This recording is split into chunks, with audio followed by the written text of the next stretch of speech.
vão chegando, a gente vai orando e pedindo a Deus avançar aqui, senão a hora passa rapidinho e a gente não aproveita bem o tempo. Pastor Deus, faça essa oração por nós aí, por favor. Senhor, meu Deus e meu Pai, te agradecemos, te glorificamos nesta noite. Em nome de Jesus. Estamos diante da tua presença mais uma vez para aprender da tua palavra.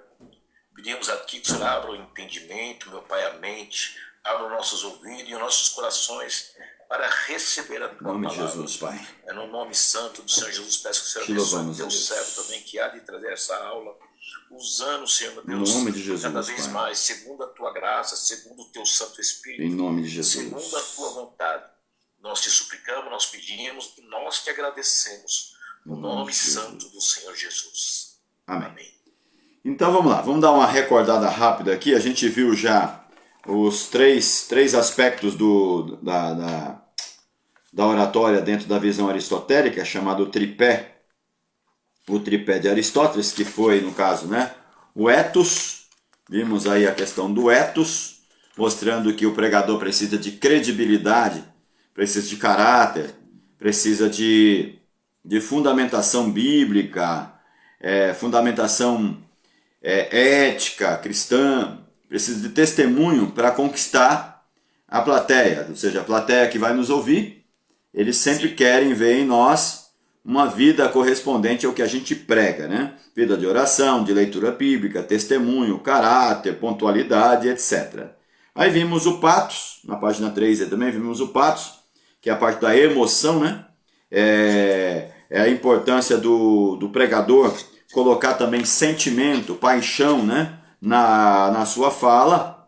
Vimos que na aplicação prática, através do patos, que vem a empatia, né, ou seja, o pregador se coloca também no lugar do ouvinte, sabendo que cada pessoa ali presente tem uma necessidade, e o pregador não pode falar só a mente, precisa falar também ao coração, à alma, para que a pessoa possa levar para casa alguma coisa que possa suprir a sua necessidade em termos de espiritualidade, comunhão com Deus em casa, né? Aí vimos o logos seria a parte da razão, é onde nós construímos a argumentação, né?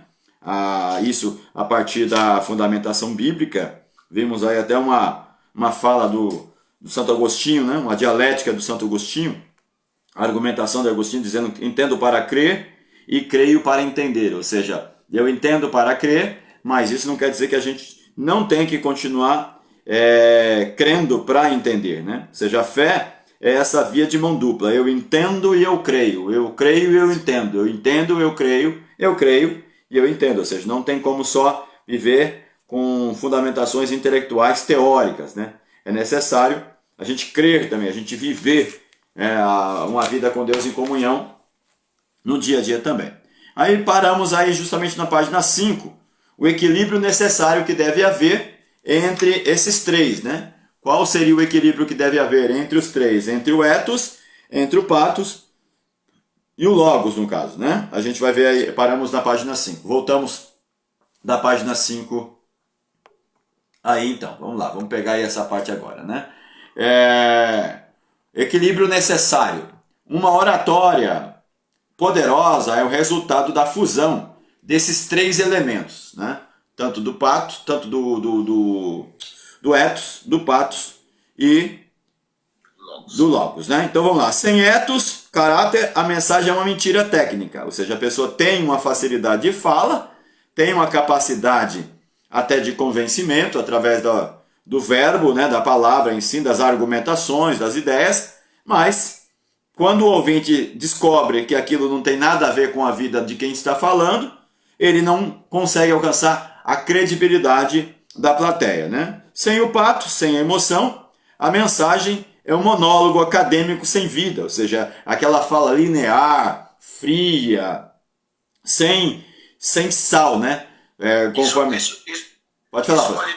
Isso pode dizer, por exemplo, na questão de 1 Samuel capítulo 3, que ele fala que as revelações não eram frequentes, nem as visões, né? Porque então eles não tinham inspiração. Seria isso, né? Nesse caso, pastor, ali no caso do Eli, era muito mais do que isso, porque não tinha caráter, não tinha ethos, né? O ethos estava faltando, os filhos de Eli, todos eles afastados da presença de Deus. Ele não conseguiu manter uma certa rigidez na criação dos filhos, esses filhos se desviaram, né? Então não é nem a questão do patos em si, era mais o ethos, né? Mas normalmente quando existe a paixão, o sentimento, quando existe o desejo, né? O ethos vai estar presente, porque o patos automaticamente vai sentir a necessidade da gente ser ético naquilo que a gente faz. Então, no caso de Eli, né, dos filhos de Eli, na verdade, faltou ethos, faltou patos, né, e faltou logos também. Os três faltaram na vida dele, porque eles não tinham nada disso, né? Ele não tinha razão, não tinha argumentos para poder sustentar a vida que eles viviam, não tinha sentimento nenhum, porque não tinham paixão pelo que estava fazendo na obra de Deus, né? E o ethos muito menos ainda, porque as suas vidas estavam totalmente afastadas de Deus. Então, quando a gente fala sobre o patos, acho que o texto mais adequado, pastor Dilson, seria o quê? Sede a vossa palavra temperada com sal. Né? Sede a vossa palavra temperada com sal. Ou seja, a pior coisa que existe é um discurso sem gosto, né? É um discurso sem gosto, é uma fala sem sentimento. Sem sabor. Né? E sem sabor, justamente. Ou seja, é fria demais. É aquela fala fria, linear, que a pessoa não se mexe, a pessoa não demonstra sentimento, né? O ser humano em si, ele já é um ser sentimental. Ele já é um ser que tem o patos por origem, por criação. Mas existem seres humanos que, infelizmente, parece que eles são muito frios, né? E a fala, a oratória, ele exige que o orador, ele seja empático. Nessa questão, né, de se colocar no lugar do ouvinte, ou seja, se fosse eu que estivesse lá, como eu gostaria que este pregador falasse, como eu gostaria que ele se comportasse, né? Então, automaticamente, quando o pregador ele faz esse exercício de empatia, ele vai se colocar no lugar de quem está ouvindo também. Não é que você vai se tornar um ator, né? Chorar, sorrir facilmente, não. Tem que ser natural, mas que haja isso, ou seja, quem está vivo tem sentimento. Quem está vivo tem paixão. Né? Tem essas características do patos. Né? Então tem que haver. Esse aí seria a parte do equilíbrio. E sem o logos, sem a razão, a mensagem é um fogo de palha emocional sem base bíblica. Ou seja, sem argumentação, sem verdades, sem Bíblia, sem substancialidade, a nossa fala ela se torna também, pode se tornar um discurso muito emotivo e que não vai alcançar a inteligência daquele que nos ouve, né? O coração tem que ser aquecido, mas a mente também precisa ser mexida, tem que haver algo que possa preencher o intelecto, que possa mexer no intelecto, que eu possa despertar a pessoa ao exercício do pensamento, da análise, da criatividade, da imaginação. Então a pregação, ela vai despertar o ouvinte a querer mais. A pregação desperta o ouvinte a querer ler, a querer estudar, a querer aprender e a querer viver aquilo que está estudando, aquilo que está ouvindo, né? Então, a pregação, ela não alcança só o intelecto, tem que alcançar também o coração, a alma.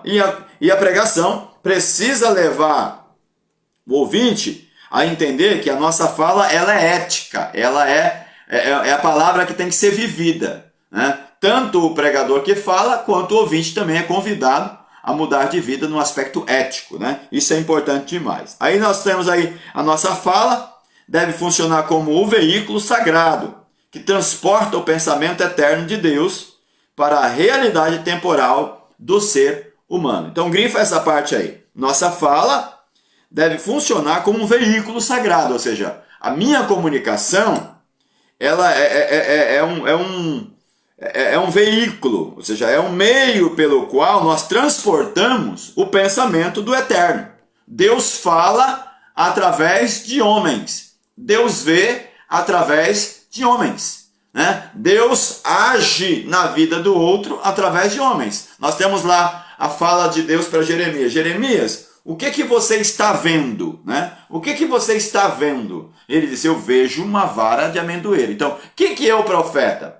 O profeta é o vidente, é aquele que vê o que Deus vê, ou é aquele que vê o que Deus mostra. E o que Deus mostra para ele é a revelação já acontecendo através do profeta. Então o profeta ou o pregador, a nossa comunicação, ou seja, nós somos o veículo sagrado de Deus, pelo qual o próprio Deus transporta o seu pensamento ao ser humano que nos ouve, né? Então nosso papel como pregador, como orador, é transmitir a mensagem sagrada, a mensagem do eterno, ou seja, a palavra de Deus. Isso é o papel do orador. Que a vossa palavra seja sempre agradável. Olha só, você tem um texto em Colossenses 4:6 na apostila, né? Que diz que a vossa palavra seja sempre agradável, patos, né? Patos, que carrega essa emoção. Temperada com sal, etos, que tenha ética e capaz de dar razões da fé, logos. Então, nesse versículo de Colossenses 4:6, nós temos os três presentes. Agradável, patos, temperado com sal é o etos, e razões da fé é o logos, que seria as argumentações, né? É a inteligência em ação para convencer o ser humano que nos ouve, né? Então é importante que haja essa preocupação. Aqui a gente está só terminando, né, a análise dos três, né? Dos três que a gente já detalhou lá atrás. Aí você tem aí que o exemplo de Jesus no Sermão da Montanha aponta claramente essa tríade, né? Esse tripé, que seria o patos, o etos e o logos. Ele usa sua autoridade, etos, né? A sua autoridade etos, que seria o seu testemunho, né? A sua fala em termos de testemunhos, conecta-se com as necessidades do povo, seja patos. Você tem muitas vezes Jesus chorando, Jesus com dó da multidão, Jesus com piedade do povo, ou seja, isso é o patos, né? O profeta, ele vive essa realidade do povo, ele respira também como o povo respira, né? E apresenta uma lógica do reino superior à dos fariseus, que é o logos, né? Ele não fala como os escribas e fariseus, mas ele fala como quem tem autoridade. Então, a fala dele, a sua argumentação, as suas verdades, elas são convincentes, não no sentido técnico, mas porque ele carrega consigo a verdade argumentativa, inteligente, cheia de imaginação, com as parábolas e tudo, mas é verdade. Ele próprio diz, eu sou a verdade, né? Eu sou a verdade. Os verdadeiros adoradores adorarão Pai em espírito e em verdade. Então tem que haver verdade na vida de quem fala, para que o povo de fato entenda que de fato nós somos um profeta de Deus, né? Eu posso ter etos, posso ter testemunho, eu posso ter patos, mas se eu não comunico, se eu não falo, se eu não argumento, se eu não tenho conhecimento da verdade, se eu não tenho algo para comunicar à igreja, logo fica faltando o orador. O orador é aquele que fala, né? Exige-se do orador o etos e o patos, mas ele tem que ser um orador. Se ele não for um orador, logo a sua vida não falará sozinha, né? Ele tem que falar para a plateia que o ouve ali, né? Então vamos lá. Pode falar, pastor. Esse ponto do senhor aí, até que Jesus vai criticar os judeus, alguns fariseus, que eles falavam, mas eles não faziam, nem mexer com o dedo. Justamente. Quer dizer, eles pregavam até bem. Sim, tinham argumentos bons, mas o etos, que era bom, etos não tinha, né? Você vê, Jesus vai dizer o quê? Ó? Vocês alargam os vossos filactérios, as vossas franjas, os vossos vestidos, ou seja, vocês têm um ar de piedade, mas nem com o dedo vocês aliviam o fardo das pessoas. Ou seja, não adianta nada. Não adianta. É aquele discurso vazio. É aquela fala que não carrega a substancialidade da responsabilidade de quem fala, de quem ensina. Jesus disse, ouçam tudo quanto eles vos digam e vivam o que eles digam, mas não se comportem da maneira como eles se comportam, né? Porque o ethos deles era zero, né? Eram homens que só discursavam. A gente vê isso lá na parábola do bom samaritano, né? Quando Jesus cita a parábola do bom samaritano, Jesus está tentando mostrar justamente isso. Mostrar para eles que não adianta. Eles estão descendo de Jerusalém, estão vindo do culto, cheio de espiritualidade, cheio de comunhão e tal, mas passa de largo do homem que está caído.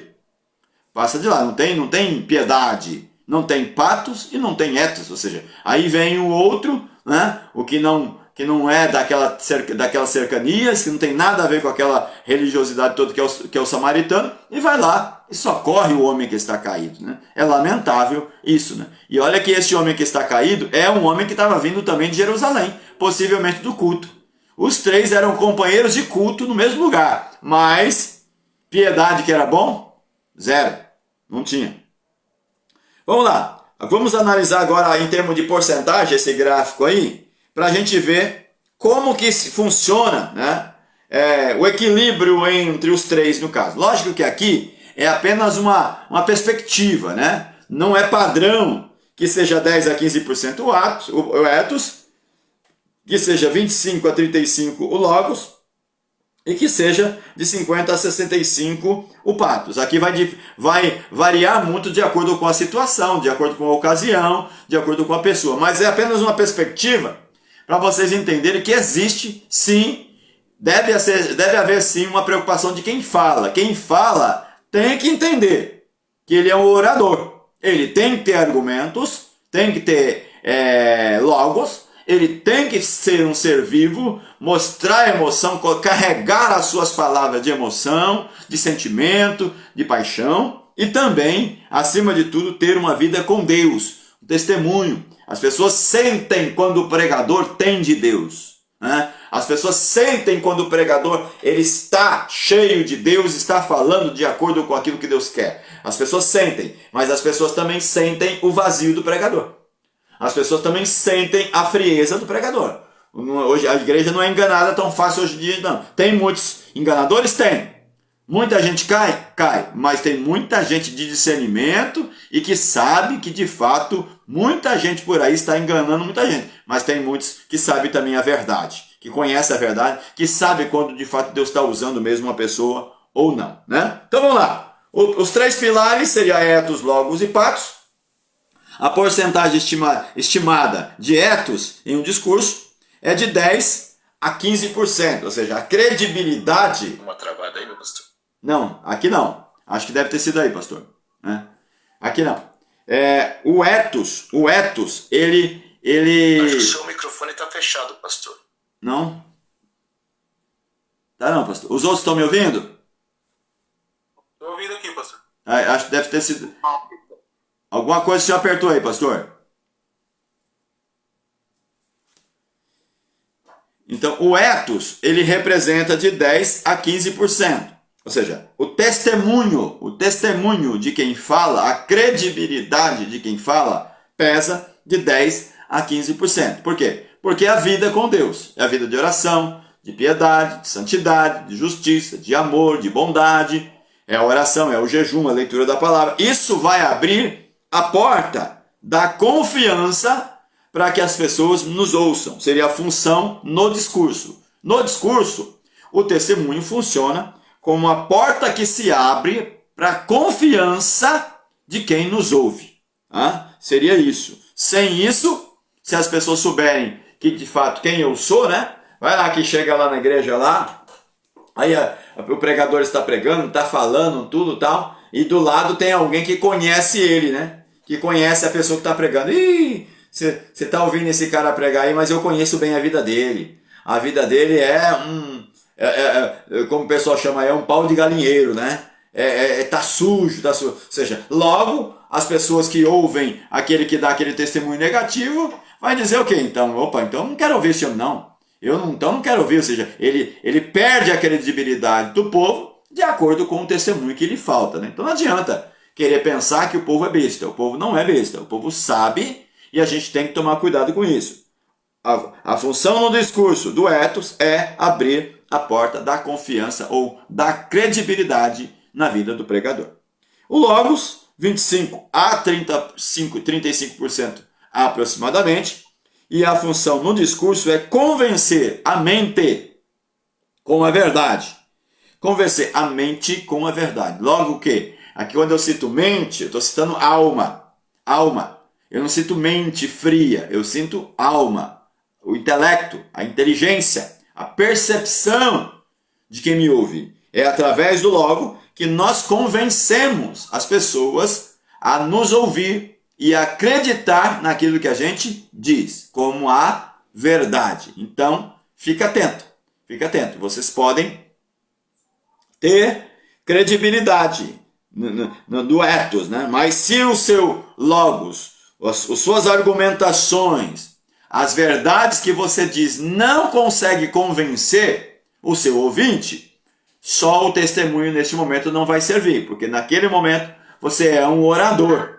E como orador, você precisa convencer a sua plateia. Por exemplo, você tem aí um coach, né? Um coach que está dando uma palestra para um grupo de pessoas de uma determinada empresa, necessariamente ele não precisa de testemunho. Ele não precisa de ethos, né? Porque ele está ali, ninguém conhece ele, mas ele precisa de logos, precisa de convencer, precisa de eloquência para levar as pessoas a acreditarem naquilo que ele está falando, certo? Então a gente tem que estar atento em relação a isso. Leia, pesquise, cave, desdobre, corra atrás. Não aceite discurso raso. Não aceite um sermão raso. Não aceite uma pregação rasa. Por favor, se coloque no lugar de quem está te ouvindo e, por favor, avalie o que você está fazendo.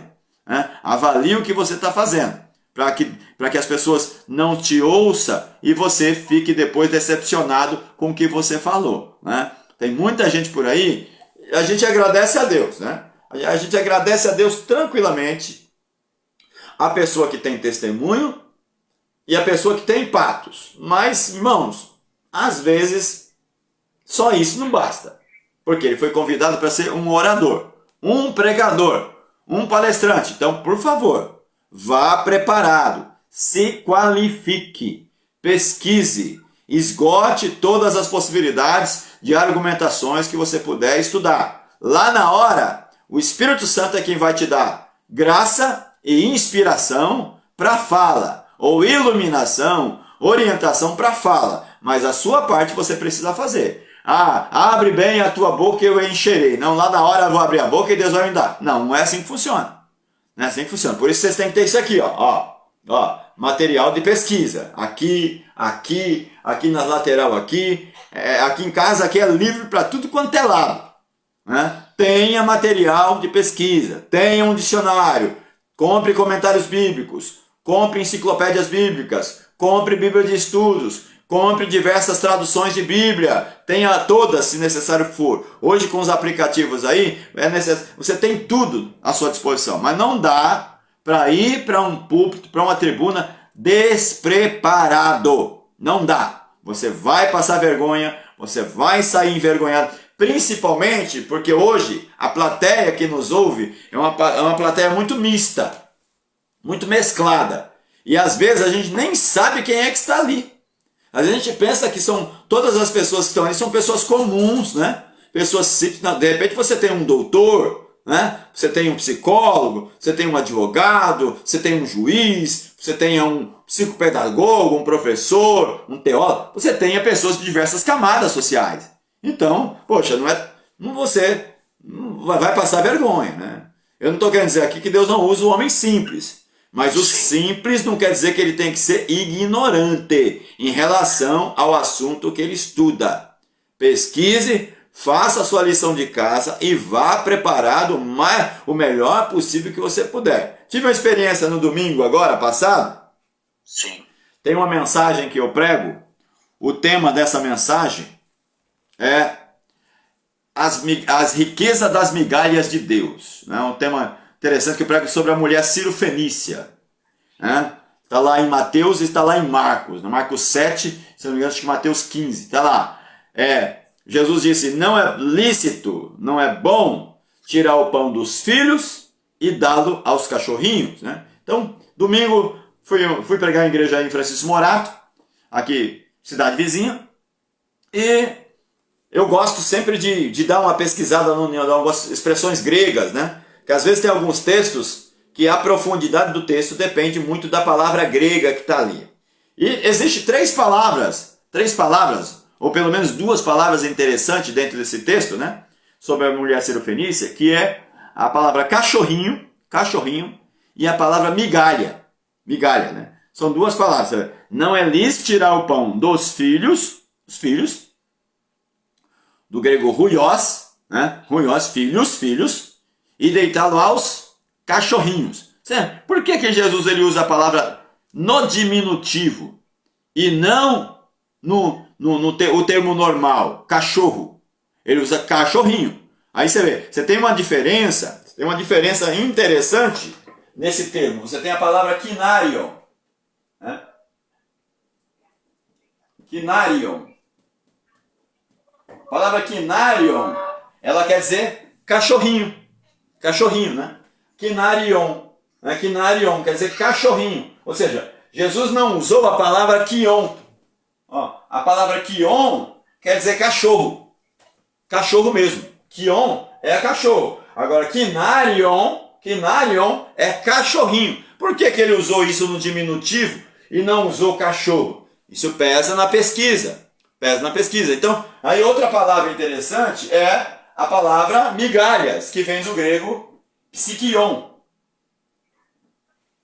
Vem do grego psikion, né? Psikion, que seria o quê? Migalhas. Aí se você tem que fazer uma pesquisa boa para saber o que Jesus está querendo dizer com migalhas nesse momento. Então, essas palavras pesaram muito no meu discurso no domingo, a ponto de gerar curiosidade das pessoas, né? Terminei o culto, um amigo meu que fazia muito tempo que eu não via, tinha 13 anos que eu não ia nessa igreja, né? E falou: pastor, eu já ouvi essa pregação diversas vezes, mas desta maneira como o senhor colocou, nunca tinha ouvido. Ou seja, porque uma pesquisa, uma abordagem, um termo que você usa, ele vai trazer um significado melhor e vai pesar mais da balança para o seu logos, para a sua argumentação. Então, você vai convencer mentes, almas, né, a crerem no que você está dizendo, quando você tiver argumentação para falar. Não é grito, não é pula-pula, ou seja, isso pode até fazer parte, mas se você tiver o logos. Se você não tiver o logos, o grito, o pula-pula só vai ser visto como emoção e não vai convencer. As pessoas vão para casa sem nada na mente para poder recordar durante a semana daquilo que foi pregado, daquilo que foi falado. Essa semana eu fiquei maravilhado. Eu estava vendo o pastor pregando Genival Bento e eu comecei a ver, assim, nos dias atuais, a maneira que ele prega, a mudança que teve na sua mensagem, desde o seu testemunho até hoje. Você vê que é muito riquíssimo, porque ele vai pesquisar, ele vai puxar, ele vai trazer, ele vem, né? Quer dizer, ele não ficou parado no tempo, só no que aconteceu lá. Não, ele foi cada vez mais se aprofundando. Que bênção. É o que a gente precisa, né? A gente precisa buscar o conhecimento, Sim. precisa se aprofundar. Sim. Você vê até o porte dele hoje é mudado. Tá vendo? A forma que ele se veste, a forma que ele fala, a forma... Então, quer dizer, é o que a gente precisa, ter esse conhecimento, estar por dentro, para a gente estar crescendo cada vez mais. E o povo hoje acha que sabe acho que é o básico e na verdade é abaixo do básico. Justamente. Muitas das vezes só estão repetindo mensagens que foram faladas e que quase não tem sentido nenhum. É interessante, pastor Dilson, que o Genival Bento, com certeza, alguém o orientou. Com certeza alguém deu umas dicas para ele. Você vê, a gente já pode analisar o próprio Eliseu Rodrigues. Você pega as mensagens do Eliseu Rodrigues aí de 10 anos atrás, ou de 8 anos atrás, 5 anos atrás, era uma coisa. Hoje é outra. Ele mudou. Estudou, correu atrás, está participando de alguns podcasts, está profundo na pesquisa dele. Ou seja, não dá, gente, para a gente ficar a vida toda só ali na beira da praia, se satisfazendo com aquela marolinha pequenininha no tornozelo. Não dá. A gente precisa ir para a parte profunda, precisa pesquisar, precisa estudar, precisa ter material de pesquisa. Não dá para a gente ficar... Tem termos nas escrituras. Um termo nas escrituras às vezes pode pesar na balança assim para você pregar magistralmente e as pessoas saírem boquiabertas e convencidas com a pregação que você trouxe para eles. Mas não dá. A gente precisa melhorar esse nosso esforço em relação às pesquisas. E hoje não dá para argumentar, não tem material. Não, hoje não tem como justificar.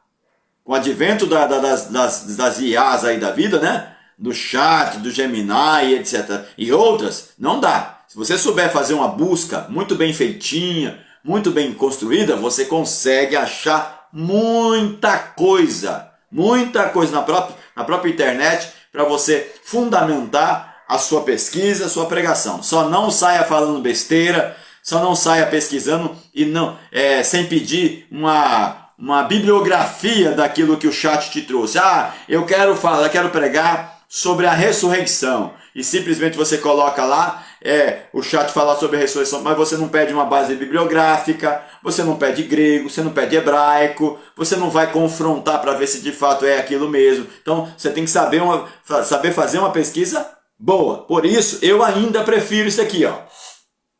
Ainda prefiro livros, né? E quando uso chat ou Gemini para pesquisas, eu sempre procuro confrontá-lo para saber se de fato o documento que ele está trazendo tem uma base, quem é o escritor, se é uma visão reformada, católica, luterana, metodista, pentecostal, neopentecostal. Eu vou confrontar. Então não dá para aceitar muita coisa. Então tome cuidado com isso. Aí o terceiro que nós temos é o patos, que vai pesar uma média de 50% a 65% no sermão. É lógico que aqui nenhum deles funcionam a parte um do outro.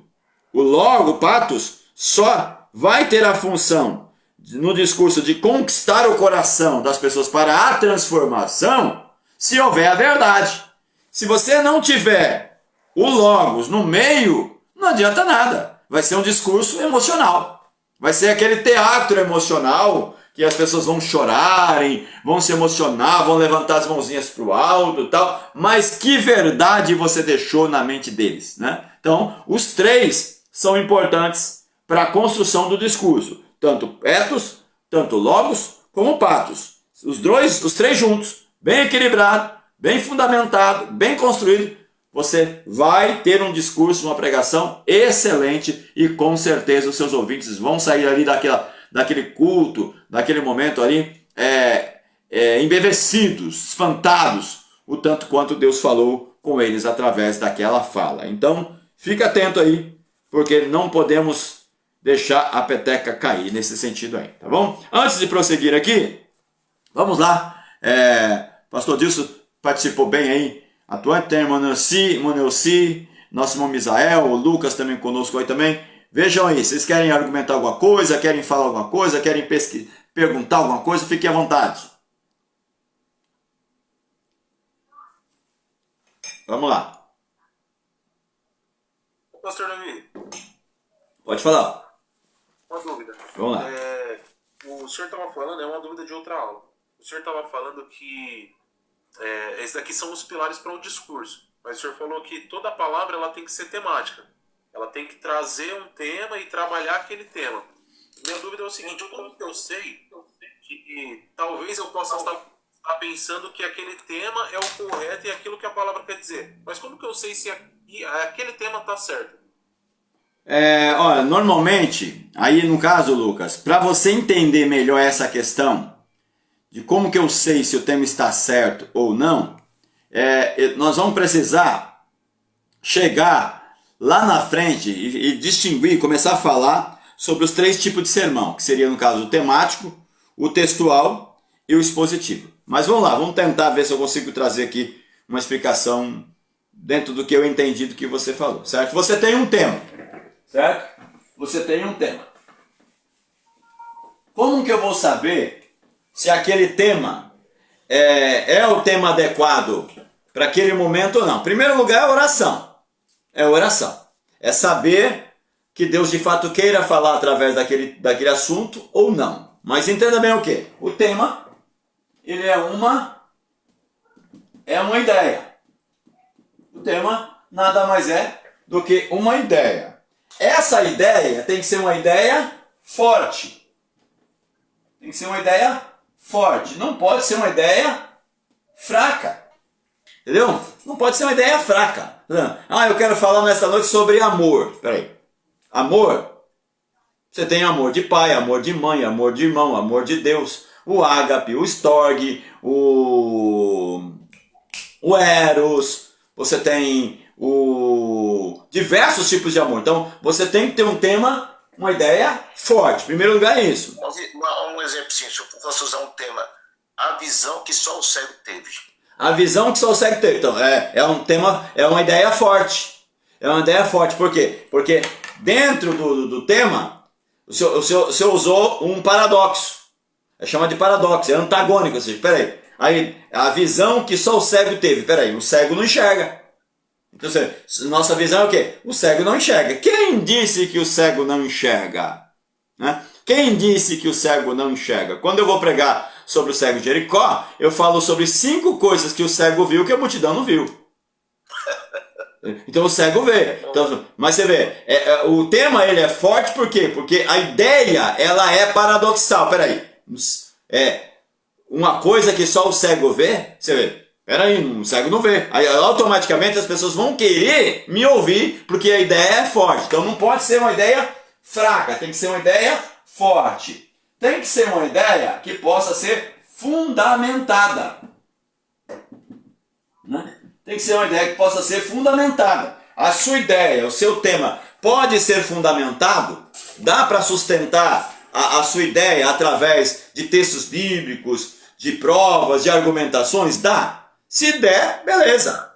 Beleza, você vai trabalhar o discurso, o negócio vai dar certo. Então, basicamente, ou seja, a ideia tem que ser forte e tem que ser fundamentada. Né? Aí e a grande questão é justamente essa. Você acredita? Né? Você acredita no que você vai dizer? Né? Você acredita no que você vai dizer? Você acha que o que você vai dizer de fato vai convencer? Ou seja, você precisa ser convencido primeiro pelo que você vai falar, né, do que o seu ouvinte. Entendeu? Então, como que eu sei que o tema está certo? Que o tema é adequado? Quando ele for um tema forte, quando ele for fundamentado na Bíblia, que você tiver texto bíblico para poder fundamentá-lo, e quando você acreditar que aquele assunto que você vai tratar pode convencer os seus ouvintes, entendeu? Daria para desenvolver mais pontos aqui? Daria. Mas basicamente, assim, de início, Lucas, seja isso. Talvez eu consiga trazer um pouco mais de clareza para você quando nós começarmos a trabalhar a homilética propriamente dita, elaborando sermões propriamente ditos. Aí acho que fica mais fácil. Mas veja se eu conseguir atender um pouquinho do que você tinha dúvida. Ou se você quiser especificar mais, fique à vontade. É aula. Não, sim, pastor Davi, porque a gente estava comentando nas outras aulas que muitas vezes a gente ouve pregações que a gente ouve, aí sai do culto, alguém pergunta pra gente o que foi falado e a gente nem lembra. Porque às vezes a pessoa ela teve uma pregação ali que foi, às vezes é expositiva e às vezes tentou ser expositiva. Só foi falando de um monte de coisa sem ter um tema especificamente. Mas às vezes, por exemplo, quando eu vou ver uma pregação do Hernandes Lopes ou do Augusto Nicodemos ou do Iago Martins, a gente vê uma exposição profunda ali. É versículo a versículo. Por exemplo, eu vi umas aulas da escola dominical do pastor Hernandes Dias Lopes a respeito de Romanos. É muito profundo ali. Ali não tem um tema específico. Vai falando, expondo ali, né, cada ponto. Mas eu entendi sim o que o senhor quis dizer, pastor. A grande pergunta que há a se fazer, Lucas, é justamente essa. O que é a pregação? O que é uma pregação? Né? Se a gente não conseguir definir o que é pregar, o que é uma pregação, aí a gente tem dificuldade de avaliar uma pregação. Tem pregações que a gente ouve, que a gente pensa que é pregação, mas não é. Não é. Você lê 10 versículos e você ir explicando um por um no púlpito, não é uma pregação. Isso não é uma pregação. A pregação, ela é a defesa de uma tese, é a defesa de uma ideia. A pregação é uma argumentação. É uma verdade que você vai defender na sua pregação. Por exemplo, aí, o pastor Dias falou, uma coisa que só o cego viu. Uma coisa que ou coisas que só o cego viu. Você vê? Então, você vê, é uma ideia. Então, a ideia, ela governa o sermão. Ela governa o sermão. Aí eu preciso do quê? Eu preciso do texto. Né? Então, a primeira coisa que você tem que ter na pregação é uma ideia. É o que você citou, é um tema. Você tem que ter uma ideia. Se você não tiver uma ideia, você não tem do que falar. Está entendendo? Eu leio um texto bíblico e saio falando, sem ter uma ideia do que eu quero falar. Ah, não tem lógica. Isso não tem lógica, entendeu? Eu preciso ter uma ideia e trabalhar em cima daquela ideia, né? É igual uma redação. Alguém aqui já viu uma professora pedir uma redação para o aluno sem tema, sem assunto? Não existe. Não existe, certo? Então, você tem que ter uma ideia. Aí, tendo uma ideia, né? Lógico que antes da própria ideia, você tem que ter também um texto. Né? Você tem um texto e de repente do texto sai a ideia. Ou você tem uma ideia e você vai sustentar essa ideia com texto, né? Quando é que eu tenho uma ideia e que eu sustento essa ideia com texto? No sermão temático. No sermão temático, a primeira coisa que surge é a ideia.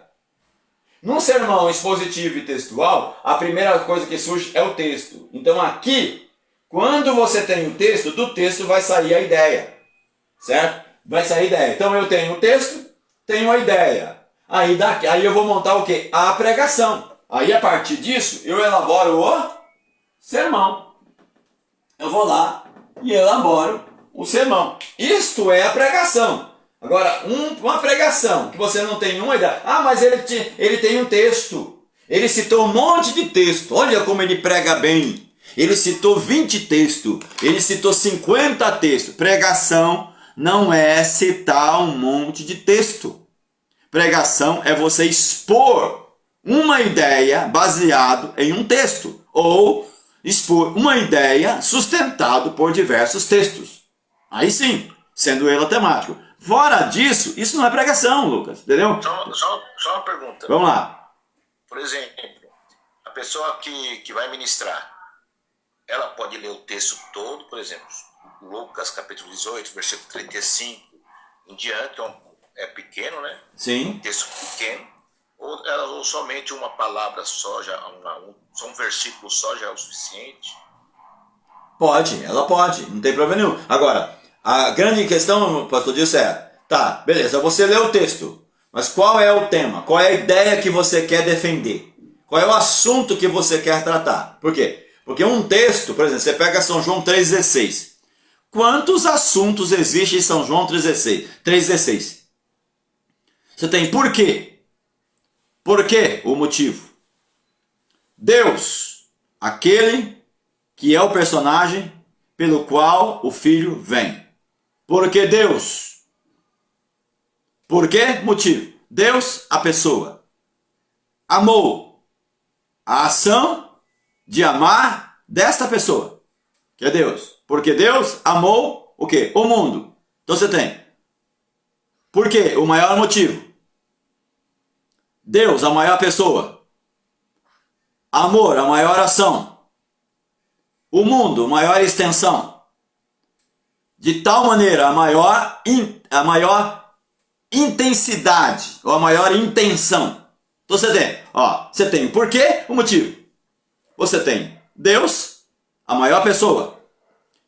Amor, o maior sentimento, ou a maior demonstração. O mundo, a maior extensão. Então você tem motivo, pessoa, ação verbal, que é o amor, a extensão, que é o... Então, você tem um monte de assuntos, pastor Dilson, dentro desse versículo. Certo? Então, eu posso criar um tema que abarque todos esses assuntos dentro do versículo, mas tem que ter uma ideia, tem que ter um assunto, tem que ter um tema. É o tema que eu vou pregar. Aí eu vou defender uma tese, vou defender uma argumentação a partir da ideia que eu tenho em mente. Não tem como. Aí eu só tenho o texto, eu vou ler o texto e vou ir falando. Não, isso não é pregação. Isso não é pregação. Você tem que ter uma ideia para defender, entendeu? Você vê, isso é pregação. Pregar é você pregar um sermão. E um sermão normalmente tem o quê? Tem uma ideia, tem um tema que você vai trabalhar em cima dele. Então, hoje, eu sempre brinco, pastor Dilson e demais irmãos, nós temos muitos faladores, mas pouquíssimos pregadores. Tá? Então a gente precisa fundamentar melhor a nossa fala.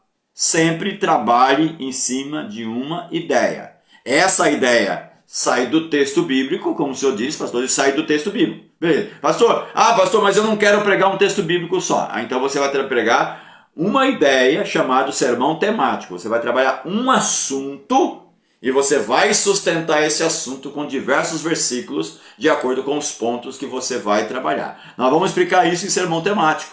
Bonitinho. Mas não tem como pregar. Grave isso. Você precisa ter uma ideia, um tema, um assunto a trabalhar. Lucas, você ia falar? Então, pastor Davi, dentro disso que o senhor falou, porque o sermão expositivo, ele vai pegar aquele texto, aquela base daquele texto, vamos colocar aí Romanos, é a apresentação de Paulo ali no começo da carta de Romanos ali para a igreja de Roma. Certo. Aí a gente vai pegar e vai ficar detalhando aquilo ali. Aí a pregação expositiva vai pegar história, vai ficar falando a respeito do que aconteceu e tudo mais.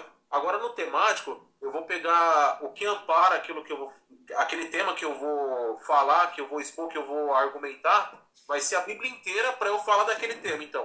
Não, necessariamente não.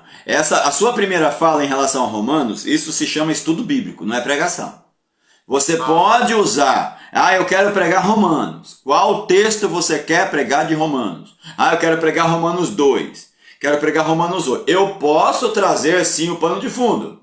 Posso falar quem escreveu a carta, a data que a carta foi escrita, o propósito da carta. Eu posso usar um pano de fundo legal para introduzir a minha fala. Mas eu quero pregar sobre Romanos 8. Quero pregar sobre os endurecidos por Deus, ou os petrificados por Deus, ou seja, aqueles que Deus endurece, ou seja, ou os vasos de honra e os vasos de desonra. Então eu vou criar um tema dentro de um capítulo e vou trabalhar um assunto específico dentro daquele capítulo, Lucas. Tá entendendo? Ou seja, por exemplo, você escreve uma redação. Quando você escreve uma redação, lógico, é só um exemplo.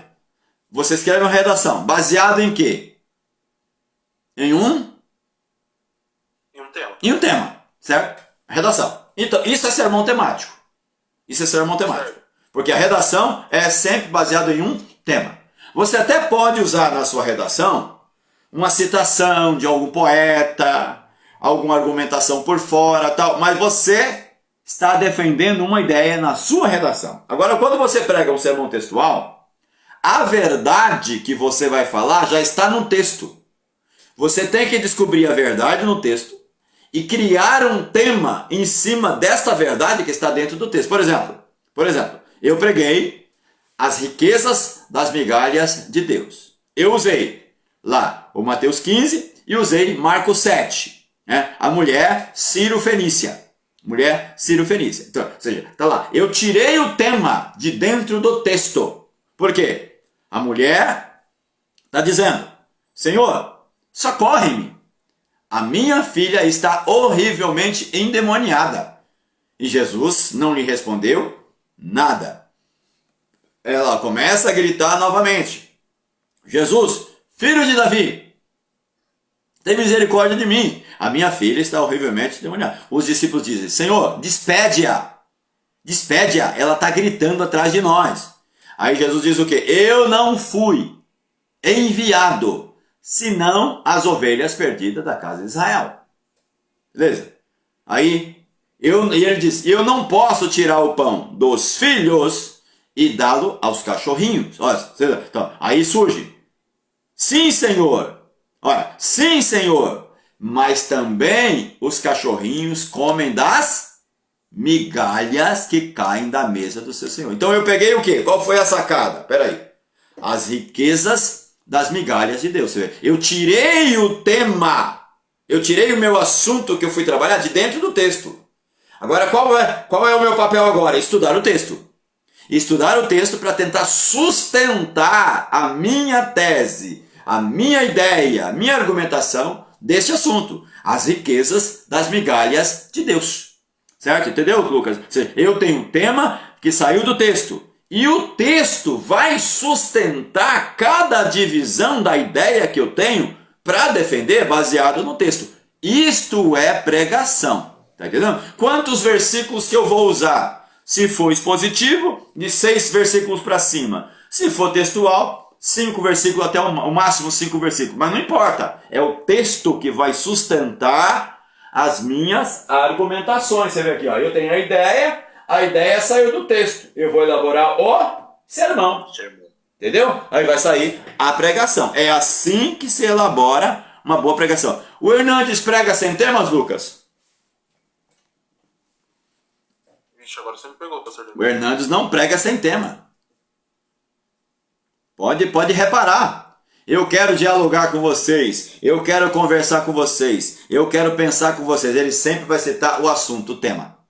Sempre. Sempre.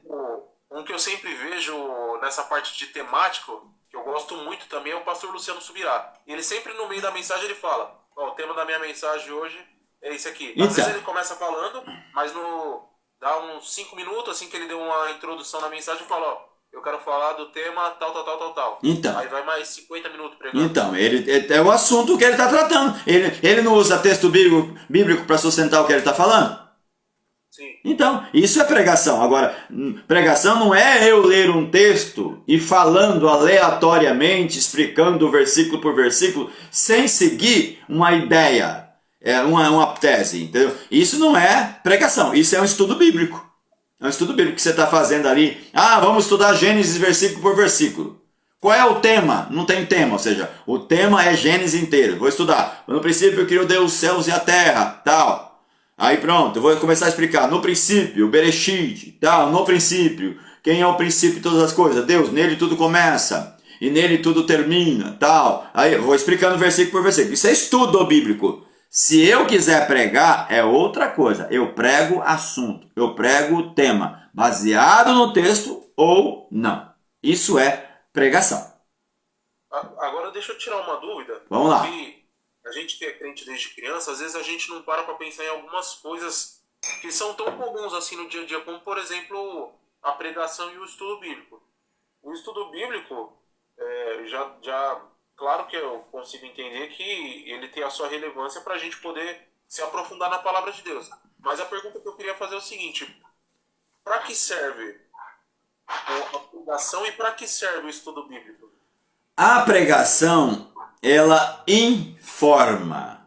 O estudo forma. O estudo bíblico ou o estudo teológico, seja lá o que for, ele forma a pessoa em um tema específico abrangente. Por exemplo, vamos estudar o livro de Gênesis.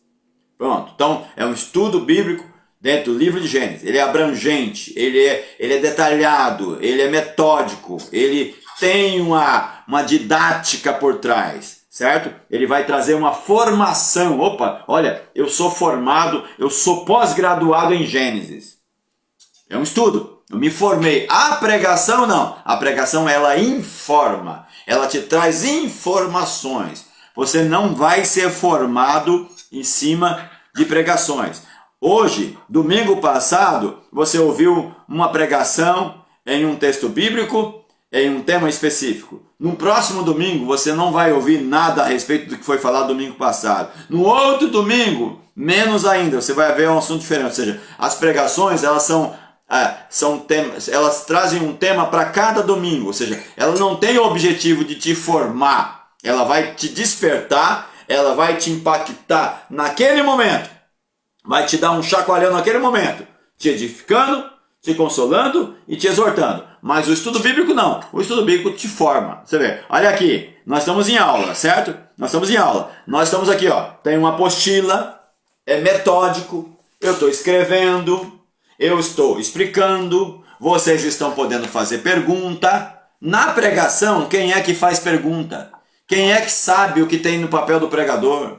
Quem é que pode fazer, contra-argumentar ao pregador? Entende, Lucas? Então, o que diferencia a pregação do estudo bíblico? A proposta e a didática. A proposta e a didática, a metodologia. É totalmente diferente e as propostas são totalmente diferentes. É isso.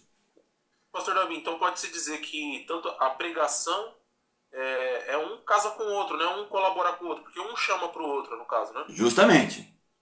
Só que, aí é o que eu te falei, a pregação, ela pode edificar, ela pode me levar a uma pesquisa. De repente eu ouço um assunto, poxa, olha, o pastor Dias falou sobre o cego, coisas que só o cego viu. Ou seja, puxa vida, eu quero pesquisar, eu vou ler esse texto em casa, vou estudar. De repente ele vai pegar outro texto que fala de outro cego. Pode acontecer isso. Agora, quando é um estudo bíblico, eu vou me aprofundar no grego, no hebraico, vou trazer um comentário bíblico, vou trazer uma dinâmica, vou trazer uma didática diferente, vou usar uma lousa, vou usar um slide, um data show, entendeu? Então as propostas são totalmente diferentes, entendeu? Você tira por base, Lucas, as propostas dos escritos dos livros da Bíblia. Olha as cartas de Paulo. As cartas de Paulo, você tem cartas eclesiásticas escritas para igrejas. 1 Coríntios, 2 Coríntios, para a igreja. Colossenses, para a igreja. 1 e 2 Tessalonicenses, igreja. Aos Romanos, igreja. Aos Efésios, igreja. Aos Gálatas, igreja. A Filemão, opa, já é uma carta pessoal. A Filemão, Filemão não é igreja. Ou então, a dinâmica vai ser outra. O método, opa, carta de Paulo a Timóteo. O que Timóteo é? Pastor. Opa, carta pastoral. Carta de Paulo a Tito. Opa, carta pastoral. Então, você vê, até os escritos da Bíblia, eles têm uma didática diferente, eles têm uma proposta diferente, entendeu? Então, quando eu não consigo descobrir a proposta da minha fala, a didática, eu não consigo entender o porquê da coisa. Por isso que a gente não tem gente que prega direito. As pessoas mais falam. Aí, poxa, mas funciona, pastor? Funciona. A igreja chegou até aqui. A igreja chegou até aqui com essas pessoas simples. Só que, quanta gente simples que a gente tem que não tem um conhecimento aprofundado das Escrituras, tem comunhão com Deus, tem uma espiritualidade legal, tal, mas falta a Bíblia. São pessoas muito ignorantes, tem muito engano hoje, muito oba-oba, muita coisa brilhando que na verdade não é ouro nem prata, é engano. Entendeu? Então, a igreja precisa ser orientada através da palavra, tanto a palavra estudada quanto a palavra pregada bem fundamentada. Uma boa pregação, bem fundamentada, bem construidinha, olha, marca a mente das pessoas, a ponto das pessoas gravarem aquela mensagem durante anos, enquanto pessoas que se lembram de mensagem que eu preguei há 5, 10 anos atrás. Poxa, como que pode gravar? É porque a verdade ficou bem latente, o tema fica forte na cabeça da pessoa. E a pessoa grava aquilo e quando te encontra, eu me lembro da sua pregação em tal data. Poxa. Pastor, não faz isso, senão você vai acabar fazendo minha mente voar mais ainda. Então, mas que bom, né, pastor? Assim, por exemplo, em questão do que o cego viu e ninguém viu. Primeiramente o cego, vamos colocar assim, primeiramente o cego, que ele chega lá no final e vai falar assim, eu torne a ver. Então, quer dizer, ele já viu alguma coisa lá atrás. Sim. Ele viu quem furou os olhos dele, ele viu o pai dele. Ele não é um cego de nascença. Entendeu? Então, assim, esse é um exemplo. E uma das coisas que ele vê, mesmo sendo cego, que todo mundo fala que é Jesus de Nazaré, e ele começa a falar, não, esse é Jesus, filho de Davi. Ele sabe quem Jesus é. Muito mais longe. Né? Então, assim, o senhor vai falando, a gente vai cada vez mais desenvolvendo mais, vai numa... Mas esse é o caminho, pastor. Esse é o caminho. A pregação é isso, é os detalhes. Esses detalhes sustentam a ideia. Então, quando eu falo sobre 5 coisas que o cego viu que a multidão não viu, peraí. Como assim? O cego não vê. O cego não enxerga. Aí, a primeira coisa que a gente trabalha na introdução, pastor Dilson, é o quê? Os 5 sentidos naturais do ser humano. 5 sentidos naturais. Ele tinha prejuízo de um sentido natural, que era a visão. Mas ele tinha mais 4. Certo? Eu tenho aí o Lucas, que está presente, né? Esteve presente conosco em aula. Ele, o Misael, que estudaram conosco em aula presente. Eu tenho um aluno cego na segunda-feira, que é o pastor Rafael. Ele é cego, ou seja, ele não enxerga, mas ele deixa de aprender, Lucas? Não, muito melhor do que 1 milhão de crentes aí. Então, pelo contrário, O homem prega demais, está pregando muito, tá isso, aquilo, grava o texto na cabeça lá, com essa questão de PDF, ele grava o texto na cabeça, cita de cabeça tudo e vai pregando. Vai daqui para o Rio de Janeiro, para o Sul, para o Norte, para o Nordeste. Tá pregando. Você vê, ele é cego? Será que de fato ele é cego? Você está entendendo? Aí que está. Quando eu trabalho na introdução, o que é cegueira? O conceito de cegueira, pastor, disso. Aí, opa, isso quer dizer o quê? Que eu pesquisei. São os detalhes que sustentam a minha argumentação na pregação. Sem isso, pode ter certeza de uma coisa. E fora o ditado popular, né? Isso. Pior cego. Na terra de cego. O pior cego é aquele que não quer ver. Isso, ó, pior cego é aquele que não quer ver. Na verdade, o pior cego não é aquele que não vê, é aquele que não quer ver. Muito bem, muito bom. Entendeu? Então, deu para clarear aí, Lucas? Deu sim. Deu? Pastor Davi, dentro disso, por exemplo, igual o que o pastor Dilson trouxe agora, a gente vai falar sobre, o cego viu algo lá atrás, o cego viu que Jesus ele não era só o Jesus de Nazaré, também era o filho de Davi. E dentro disso, a gente já traria também, como é uma pregação, dentro dessas informações que a gente está trazendo, dentro desse tema, uma aplicação pessoal para a vida das pessoas hoje em dia, no caso, né? Sim, com certeza. Com certeza, você vê. A grande argumentação, Lucas, é: quantas pessoas estavam acompanhando Jesus naquele momento? Né? Uma multidão. Uma multidão. Peraí. E o cego está junto com essa multidão? Não está sozinho, né? Aí que está. Ele está onde ele está. O que ele está fazendo. O que ele tem. Né? Tem uma outra mensagem que eu prego dentro desse mesmo texto, pastor Dilson, que eu falo sobre 5 coisas que o cego tinha que a multidão não tinha. E nesse texto aí, ô louco. pastor, nesse texto aí eu prego sobre as 5 muralhas na vida do cego. Olha aí, você está vendo? Cada um de nós conseguimos argumentar em uma direção e conseguimos desenvolver. Domingo agora. Então, você está vendo? A igreja ficou assim passada. Tá vendo? Não é uma benção, pastor Dilson? Não é uma benção? Entendeu? Então você vê, a gente tem que pesquise corretamente, confronte as informações que você está usando na pregação, para ver se de fato elas são verdadeiras, se elas podem ser sustentadas pela Bíblia, pela história, pela pesquisa. Tem muita coisa, Lucas. Pastor Dilson, irmã Neuci que está presente, Misael acho que teve que sair. Tem muita coisa que a gente pode usar hoje que possa nos ajudar na fundamentação das nossas pregações. Tem muita coisa, entendeu? Hoje não dá mais para ter uma pregação rasa. Não dá. Só quem de fato não tem vocação, quem não tem chamada, quem de fato não queira fazer a lição de casa. Porque quem quer, corre atrás, consegue. Pastor Davi. Diga. E quem repete muito na pregação? Olha aí. Tá vendo? Boa pergunta, boa pergunta.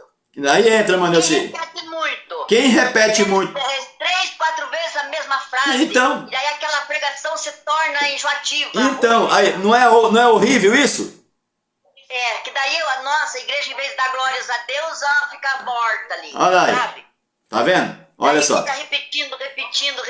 Porque não pesquisou, porque não leu, não pesquisou, não orou, não jejuou. E daí tem uns também que pega, tipo assim, assiste um vídeo e daí começa a comentar sobre aquele vídeo, aquele vídeo. Isso é pregação? Cadê a pregação? Isso é pregação? Meu Deus do céu, mano. Olha, Tem mano. uns que lê lá, vamos supor lá Apocalipse 3:10, né?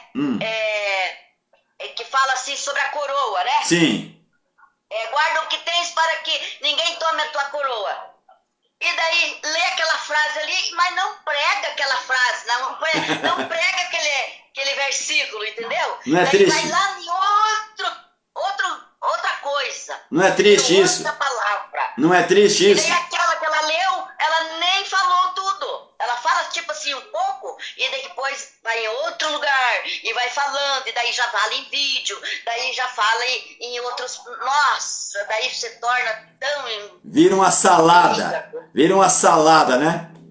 Fica tão feia a coisa. Essas pessoas, Manelci, pessoas normalmente são pessoas que não se prepararam, Primeiro lugar, oração. Tem que orar, tem que pedir a Deus, Senhor, me ilumina, me dá graça, me dá sabedoria. Segundo lugar, ter um texto bom que eu possa ter domínio dele, que eu de fato eu conheça. Se eu não conhecer, vou pesquisar, vou estudar, vou buscar, vou cavar. Mano, olha, eu confesso para a senhora, Deus tem sido tão bom conosco, né, pastor Dilson, outros que pregam, tão bom, que às vezes falta tempo para tanta argumentação que a gente tem para poder falar para o povo, porque a palavra, ela é profunda, ela é boa, ela é gostosa de se pregar, mas a gente precisa fazer a nossa parte. Deus não vai fazer a minha parte, né? Deus não vai fazer a minha parte é a minha parte, a da pessoa é da pessoa. A pessoa não lê nada, não pesquisou, não estudou, o que Deus vai dar a ela? Como é que Deus vai usar, irmã Neuci, aquele que não tem?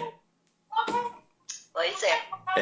É lamentável, né? E a igreja sai... Nossa, esses estudos que a gente está tendo tá muito bom, meu Deus do céu. Tá vendo? Até a pregação, que assim, que eu fui convidada esses dias passados, até eu soube me expressar melhor. Olha que bênção, glória sabe? a Deus. Até o povo falou, nossa, que palavra maravilhosa. Olha que sabe? bênção. Então eu soube, né, a expressar melhor. Que bênção, irmã Neuci, que bênção. A palavra. É isso, irmã Neuci. Aí eu falei, eu estudo, filho, o estudo também é importante. Glória a Deus, glória a Deus.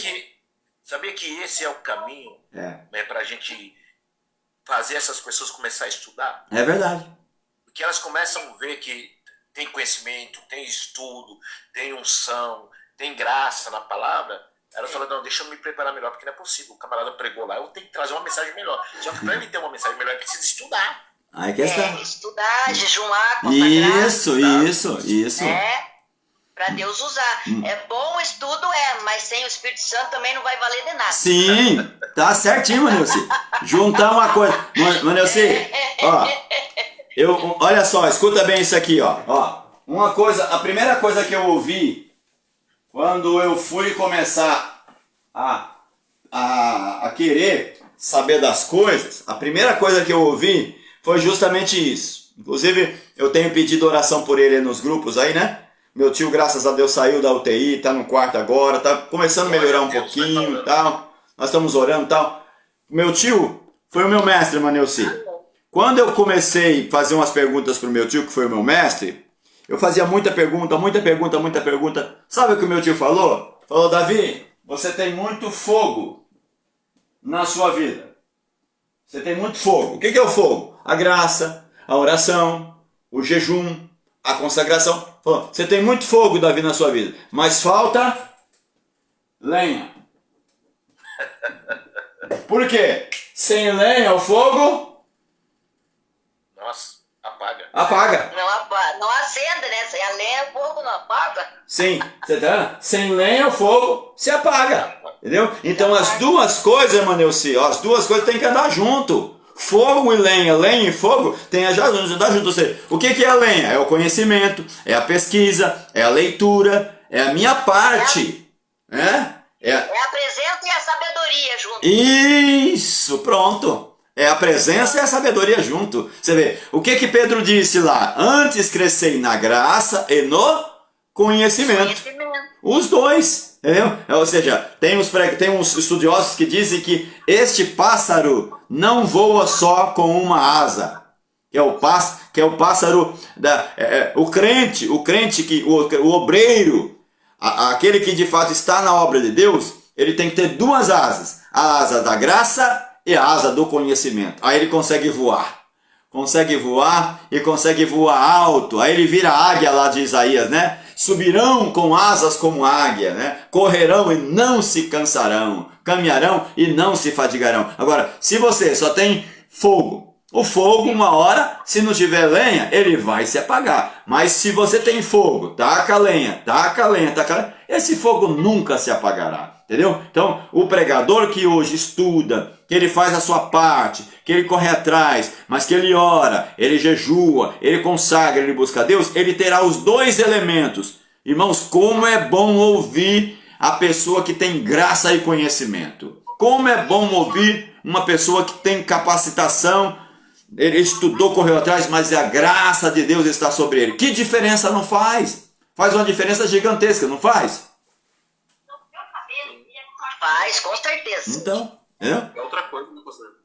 é outra coisa, é outra coisa, é outra coisa. Então vamos lá, vamos aí para a apostila, vamos dar uma caminhadinha a mais, já são 7h19, vamos lá. O ponto 6 aí da página, ponto 7 da página 5. Outros termos que estão associados à homilética. Você tem aí, esses outros termos que estão associados à homilética, são outros termos que a gente tem que conhecer para saber que, para que a homilética funcione, eu tenho que saber o que é hermenêutica. O que é hermenêutica? Hermenêutica bíblica é a ciência que estabelece os princípios e as regras da interpretação bíblica. Ah, eu tenho a Bíblia na mão.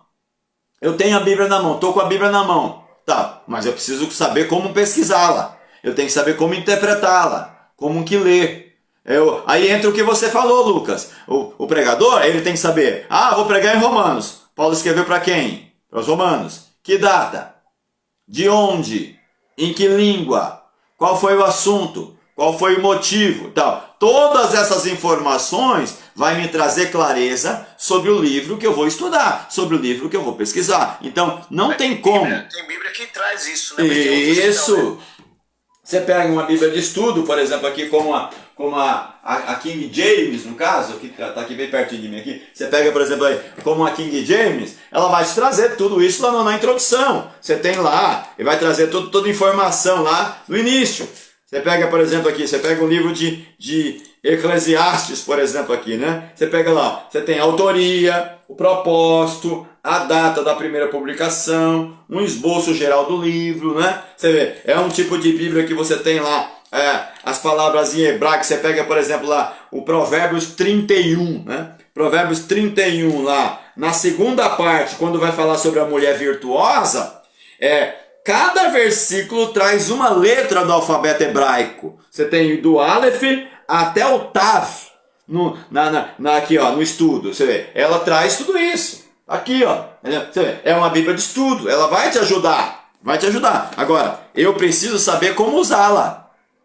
Eu tenho que conhecer a hermenêutica para saber como usar, como interpretar, identificar o gênero literário, quem é esse autor, qual é a cultura dele, que língua que ele fala, quando ele profetizou, se ele é judeu ou não. Você tem um escritor no Novo Testamento que é grego, que é Lucas, é o único escritor grego. Poxa, por que um grego entrou no Novo Testamento se todo mundo que escreveu era judeu? Então essas questõezinhas, elas vão ser facilmente percebidas através da hermenêutica.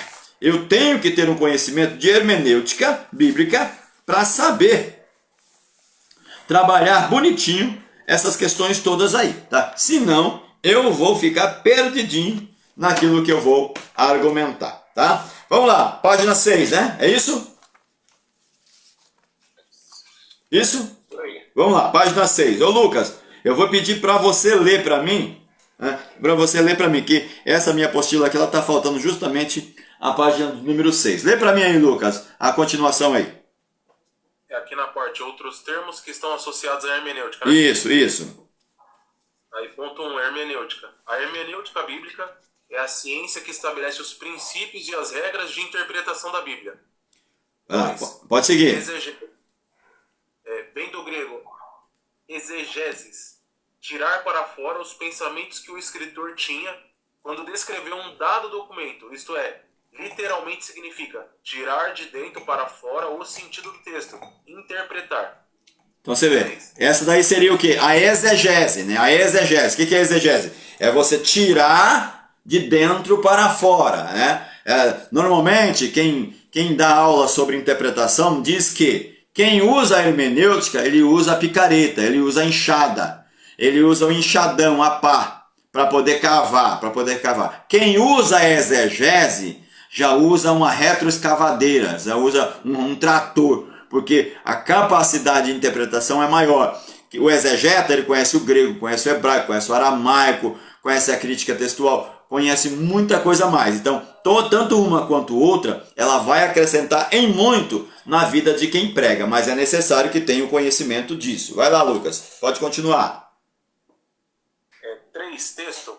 Essa palavra é derivada de textos, do latim, que significa narrativa escrita, mas originalmente significava material de tecido, pois é derivado do verbo texere, que significa tecer. Então a palavra texto, ela é uma palavra importante também dentro do estudo da própria homilética em si. Por quê? Porque se eu não sei o que é um texto, logo eu não sei interpretar.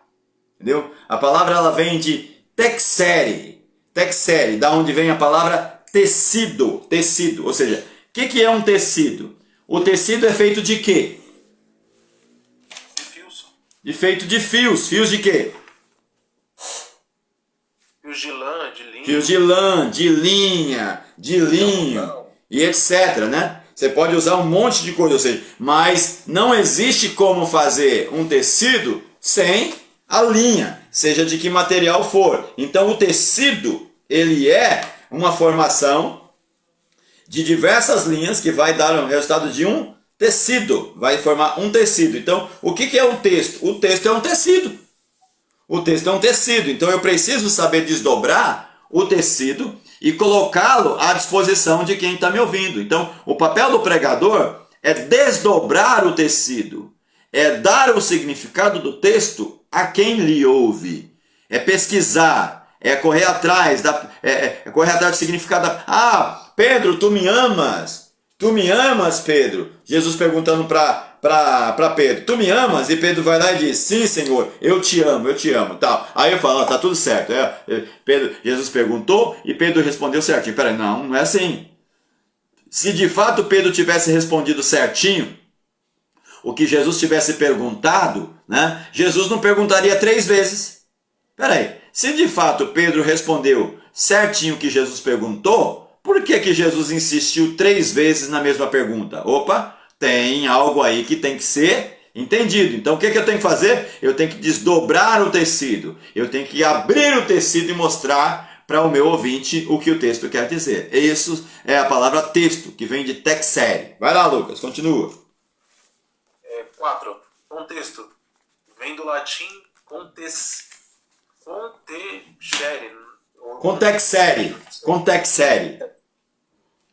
Tecer junto. De com, junto, mais texere, tecer. É um ambiente físico ou situacional, conjunto de circunstâncias, a partir do qual se considera um fato. Conjunto de palavras, frases que precede ou se segue a determinada palavra, frase ou texto, e que contribuem para a compreensão de seu significado. Você está vendo? Ou seja, o contexto, ele é o conjunto situacional em que o texto é escrito. Certo? O contexto pode ser o quê? Contexto social. Contexto social, por exemplo. Qual era a condição social do cego que nós citamos tanto aqui? Qual era a condição social dele? Ele era um trabalhador? Não. Ele era o quê? Mendigo. Um pedinte, um mendigo. Então nós temos um contexto social dentro da situação, certo? Você vê, ele estava inserido em uma sociedade. Ele vivia no meio desta sociedade ou ele vivia à margem da sociedade? À margem. Então, isso se chama o quê? Contexto. Eu tô procurando saber o contexto social desta pessoa, certo? Eu posso citar, por exemplo, aqui, uma espécie de contexto político da época. Peraí, politicamente falando, este homem tinha o cuidado, a simpatia de outras pessoas que o ajudavam no aspecto social? Aí, no caso, se ele era pedinte, seria as pessoas que ajudam as esmolas. Então ele dependia da esmola. Num aspecto político. Pastor, aí tem também a questão que ele tinha uma capa, né, que o governo dava, que ele tinha autorização para fazer isso. Então, mas aí tem um segredo, pastor Dilson. Aí tem um segredo, tá? Nós não vamos entrar aí para detalhar muito, mas toma cuidado com essa afirmativa aí. Aí, no caso, já é uma afirmação extra-bíblica que a gente precisa fundamentar a pesquisa. É contexto também. Só que Ele não, ele está dentro do quintal judeu. Ele está dentro do quintal judaico. Certo? Em primeiro lugar é isso. Ele está dentro do quintal judaico. Então, o pessoal vai citar que os olhos dele foi furado, tal, que ele tinha uma capa de autorização dos romanos, que ele jogou essa capa, tal, a gente precisa fazer uma pesquisa para saber se de fato existe fundamentação para sustentar isso. Normalmente o pessoal diz o quê? Flávio Joséfo disse tal coisa. Isso. Disse mesmo? Será que disse mesmo? Tá lá. Eu estou com um livro de Flávio Joséfo aqui ainda. Eu sei que é muita coisa para você achar. Tem que ter muita paciência para você procurar cada detalhe. Então, mas mesmo assim, pastor Dilson, mesmo assim, eu vou dar um conselho para o senhor. Quando vê esses assuntos, tem muita coisa na rede. Pega a questão, coloca no chat. Disse ou dizem alguns estudiosos que esse cego tinha uma capa, que tinha o brasão de Roma, que ele tenha tido seus olhos furados diante do seu pai. Tem fundamentação? Existe algum documento que possa fundamentar tal afirmação? Normalmente dizem que foi Flávio Joséfo que disse isso. Qual foi o livro? Qual foi a página? Se tiver, pastor Dilson, se tiver, o chat vai achar, ele vai fazer a varredura, ele vai te dar a fundamentação. E quando dá a fundamentação, ele te dá a página do livro, ele te dá a citação, te dá tudo. Agora, se não tiver, ele também vai dizer para você que não existe. Ele também vai dizer. Então, na maioria das vezes, é mais frustração do que alegria, né? Que eu falo, que às vezes eu converso com as pessoas assim, que você vai ler um texto, por exemplo, de Lucas 5, que Jesus chega, vai trazer ali um sermão, e vai dizer que Jesus viu 2 barquinhos. Aí os pregadores hoje, ele fala que tinha aproximadamente 3.000 barcos. Mas se Jesus está falando que viu 2 barcos, como que tem... Então. Aí que está. A lógica não bate dentro do texto, né? Por isso que é importante, pastor Dilson, Lucas, Manelcida e demais irmãos. Tente se ater ao texto. Tente se ater ao texto. O texto, pastor Dilson e demais irmãos, ele já é tão rico, que se a gente ficar com os detalhes só do texto, a gente tem um sermão extenso, gigantesco, é muita informação. Então, toda a informação extra bíblica que for colocar, procure fundamentar, procure achar onde de fato se diz. Na maioria das vezes, pastor Dilson, infelizmente, na maioria das vezes, é mais invenção do que de fato verdade. Então fique atento. Contexto, então você tem contexto político, você tem contexto sociológico, você tem contexto antropológico, você tem contexto econômico. Nesse caso aí você vê qual era o contexto econômico desse homem. Ele era um pedinte, ele era alguém que dependia dos outros, ele vivia à margem da sociedade. Todas essas questões, ela vai pesar na compreensão do contexto. Então o texto, ele não surge sozinho lá. Lá o texto. Não, ele tem uma narrativa, tem uma história por trás, tem um contexto, né? Nesse texto, por exemplo, aí eu trago, estava falando anteriormente, Jericó, né? O ponto que ele está. Aí eu vou na história de Josué para trazer a história de Jericó para eles entenderem, né? Porque você vê que é muito rica. Sim. As coisas todas. Você está pegando o contexto. Então, trazer a compreensão da primeira Jericó, que foi derribada, e da segunda, que foi levantada. Justamente. Então você tem muita... É que a gente, assim, às vezes a gente ouve, bonito, elegante, mas será que está lá mesmo? Então, você vê, nesse caso, quando o senhor vai citar Jericó, o senhor vai citar, no caso, o senhor está citando a Bíblia, não tem problema nenhum. Se você quer falar sobre a velha Jericó, sobre a nova Jericó, que você tem 2 Jericó construídas e tal, uma que foi retificada, outra que é a nova Jericó, não tem problema, porque você tem Bíblia para poder fundamentar. Agora, quando você cita algo extra, que de repente você não tem na Bíblia aquilo, é sempre bom que se ache o documento de pesquisa para poder fazer aquela afirmação, para que haja credibilidade. Aí entra o ethos, né? O ethos, ele me dá credibilidade. Quando? Quando o que eu falo de fato é verdadeiro. Quando o que eu falo de fato está fundamentado em um documento. Entendeu? Então é importante. Então você vai ter contexto imediato, que é o que está dentro do próprio texto. Você vai ter o contexto remoto, que é o que está distante do texto, mas está dentro da Bíblia. Você vai ter contexto social, antropológico, político, geográfico, climático, linguístico, e aí vai. É muita coisa, mas não dá para pregar sem saber que a Bíblia é um livro que tem que ser interpretado e que eu preciso identificar o texto que eu estou lendo. Ah, é um salmo, então é poesia. É uma parábola, então é uma metáfora. É uma carta, então, opa, é um documento literário, é uma epístola que tem um tom de pregação. Ah, é o Gênesis, é Êxodo, opa, então é um livro da lei. É Josué, opa, então é um livro histórico. É Abacuque, opa, então é um livro profético, anterior ao exílio ou posterior ao exílio. Então, quando eu identifico o documento que eu estou trabalhando em cima, o texto, automaticamente eu vou ter a preocupação de fazer uma interpretação adequada dentro e usando as ferramentas para aquele tipo de documento. Por exemplo, se eu vou cavar em um terreno que é pedregoso, que tem muita pedra, qual o tipo de ferramenta que eu vou usar para cavar? Eu vou usar uma enxada? Né? Eu vou usar uma enxada? Não. Eu vou usar uma picareta, e principalmente aquela parte pontuda, para poder pegar ali, se enfiar no meio das pedras e arrancar. Ou seja, eu tenho que usar cada ferramenta adequada para cada solo bíblico. Cada solo bíblico é um tipo de texto, é um tipo de literatura que exige um tipo de ferramenta específico para cavar aquele texto, entendeu? Então, cuidado. É por isso que tem muita gente por aí que erra na interpretação e se perde todinho, tá bom? Ó, as horas se foram, são 7h36 já, né? Estava conosco aí também o Misael, fiz a chamada aqui já, pastor Dilson, Misael, Lucas e Manelci, a chamada já está feita.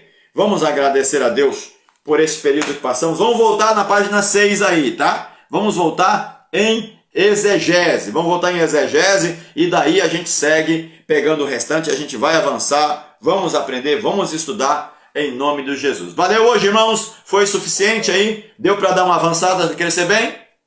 Ô, glória. Foi bom, né? Então vamos lá. Vamos agradecer ao Senhor.